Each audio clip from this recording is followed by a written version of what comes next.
बोलिए श्री रामचंद्र भगवान की जय, श्री भरतलाल की जय।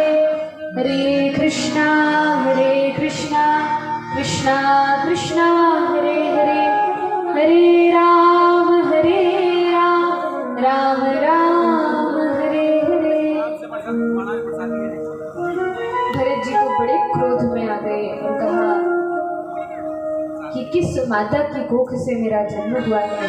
तब बहुत विलाप करते हैं। सर्वप्रथम कौशल्या मैया के पास जाते हैं और अनेक प्रकार से उनको समझाते हैं कि देखो माता, तुम तो मुझ पर संदेह मत करना, क्योंकि अब तुम ही मेरी माता हो। मैंने अपनी माता का तो परित्याग कर दिया। जो लोग भगवान से विमुख होते हैं, चाहे वो माता पिता हो, गुरु हो, गुरु का त्याग किसने किया? कहा बलि महाराज ने गुरु शुक्राचार्य का त्याग किया था। मीराबाई ने अपने परिवार जनों का त्याग कर दिया था। भरत जी ने अपनी माता का त्याग कर दिया था।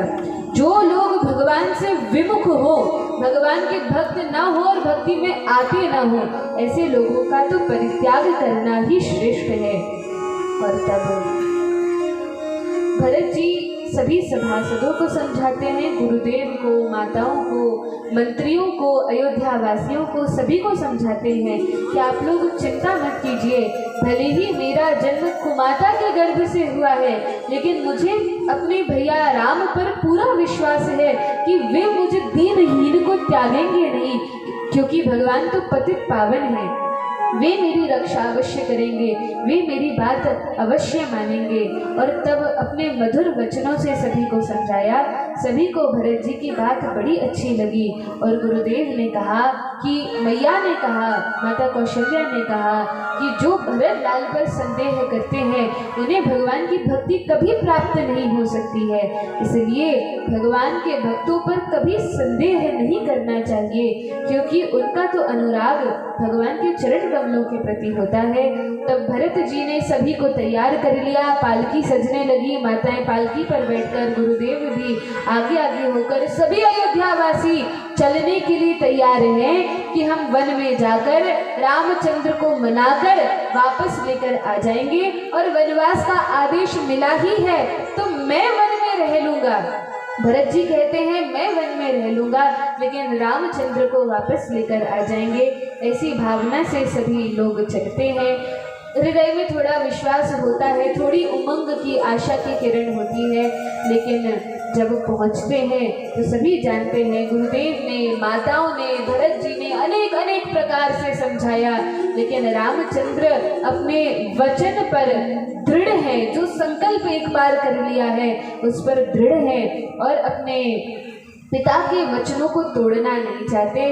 तब भरत जी जब किसी प्रकार से नहीं माने, कहा मैं तो राज्य करूंगा नहीं, तब भगवान की चरण पादुका अपने सिर पर पधराकर और भरत जी अयोध्या की ओर वापस आए हैं। ऐसा नहीं है कि भरत जी ने स्वयं राज्य किया। भरत जी ने भगवान की दोनों पादुकाओं को, एक को रामचंद्र समझकर और एक पादुका को माता सीता समझकर, सिंहासन पर चरण पादुकाओं को प्रतिष्ठित कर दिया और तब कहा कि ये ही राजा और रानी है, मैं तो इनका सेवक हूँ, सेवक की भांति ही मैं राज्य का पालन करूंगा। और यही सेवक का भाव रखकर भरत जी शासन संभालने लगे। लेकिन वे तो महल में भी नहीं रहते। उन्होंने देखा कि भगवान धरती पर सोते हैं, तो भरत जी ने धरती में भी गड्ढा खोद लिया कि भगवान जिस धरातल पर सोते हैं मैं उससे भी नीचे सोऊंगा। और उस गड्ढे में जाकर भरत जी शयन करते हैं। दिन भर राजकाज का कार्य करते हैं और रात्रि भर भगवान का स्मरण करके रोते हैं। 14 वर्ष भरत जी के भी इस प्रकार व्यतीत हुए हैं। आगे की कथा का कल हम सभी लोग श्रवण पान करेंगे। जितनी रघुनाथ जी की इच्छा होगी वहाँ तक हमारी गाड़ी आगे बढ़ जाएगी। और हरि अनंत, हरि कथा अनंता, पूर्ण तो कभी हो नहीं सकती है।